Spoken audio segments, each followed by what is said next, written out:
Okay, let's take a look at parenting principle number 2. Here it is. Discipline is not optional. You know, we already looked at Proverbs 22 in verse 6, where the Bible tells us to train up a child in the way he should go. In other words, that our parenting should be directional, that we should be leading our kids in a direction toward God, that we should be building a God-centered home and leading them in God's direction. That's the charge to us as parents. That should be our goal, our purpose. You know, our culture tells us that we should let our kids do what they want and be what they want, but there's taking that too far. If we don't recognize that as Christian parents we're leading them in a direction toward God, then I think we're doing them a huge disservice, and we're actually going against God's word. And so while we're doing that, the reality is, because our kids aren't perfect, the reality is that discipline is not optional, that discipline is something we have to do in order to lead our kids in the way that they should go. Now let's take a look at a few reasons why we should discipline our kids. Proverbs 13:24 says, "Those who spare the rod of discipline actually hate their children, but those who love their children care enough to discipline them." So first of all, we discipline our kids because we love them. Our discipline of our children is not out of hatred. On the contrary, the Bible says that those who hate their children don't discipline them. They let them do whatever they want. They don't point them in any direction at all. But if you love your kids, you care enough. You care enough to discipline them. So we see discipline is something we do for love. And secondly, Proverbs 19, verse 18, it says, "Discipline your children, for in that there is hope." The second reason we discipline is for hope. You know, if you want to have hope for the future of your kids, you're going to have to discipline them. You know, the less you discipline them, the less hope you have that they're going to move forward in their lives going in the proper direction. So it's incredibly important that you discipline your kids. And then the final reason, for now at least, Hebrews 12 and verse 5, it says, "My son, don't make light of the Lord's discipline, and don't lose heart when he rebukes you." Look at this, verse 6, "Because the Lord disciplines the ones he loves, and he chastens everyone he accepts as his son." So the last reason that we should discipline our kids is because God disciplines us and we're his kids. So in other words, God is a disciplinarian. He's the perfect model parent for us.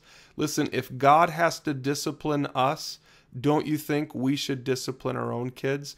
You know, a lot of people think, well, man, if I discipline my kids, it's an admission that there's something wrong with me in my parenting. No way. On the contrary, when you discipline your kids, you're following the example of God. Listen, God is the perfect parent, and he still has to discipline us, because discipline isn't about the fault of a parent. It's about the reality of a kid and the fact that kids aren't perfect. So we should discipline our kids because God disciplines us. Let's talk about what exactly discipline is. There's a few things I want to say. First, discipline is a gift to our kids. It says in Hebrews 12:10, God disciplines us for our good. It's a gift to us in order that we may share in his holiness. This is something that he's giving to us as a gift. Maybe it sounds weird to think of discipline as a gift, but it is. And if you love your kids, you'll give them this gift. Second thing Hebrews 12 shows us is that discipline is a process. Verse 11, it says, "No discipline seems pleasant at the time, but painful." And then it says, "Later on, however, it produces a harvest of righteousness." So we see that there's a later on to discipline. The discipline isn't just about here and now. And I know sometimes it can be very discouraging as we discipline our kids and we're wondering if anything is really happening as a result of it. But remember, discipline is a process.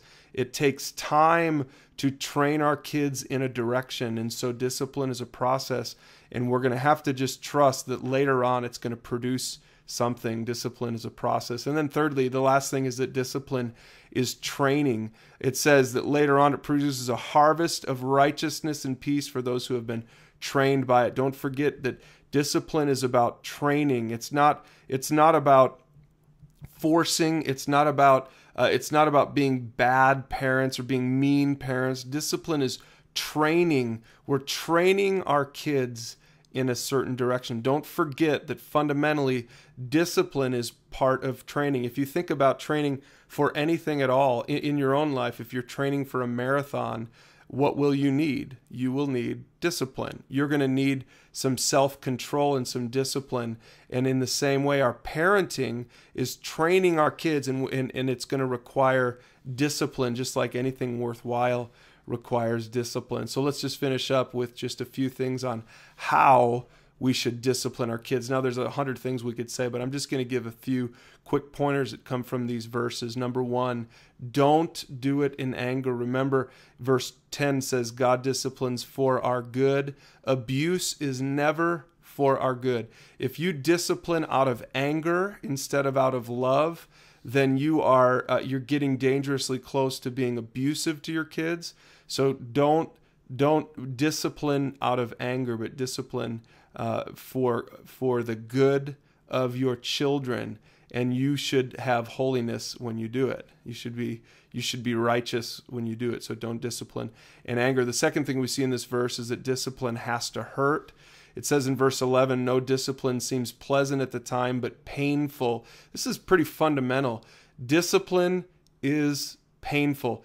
Discipline needs to hurt your kids. Now, I don't mean hurt in an abusive way. I don't even necessarily always mean hurt physically, but discipline needs to be an experience of painful consequence to your kids. So for younger children, that might mean one thing. As kids get older, maybe that this communicates your discipline has to communicate in another way, by grounding and things like that. But discipline must fit the age of your kid, and it should fit the crime, but it should definitely feel hurtful. There should be a consequence that our kids feel.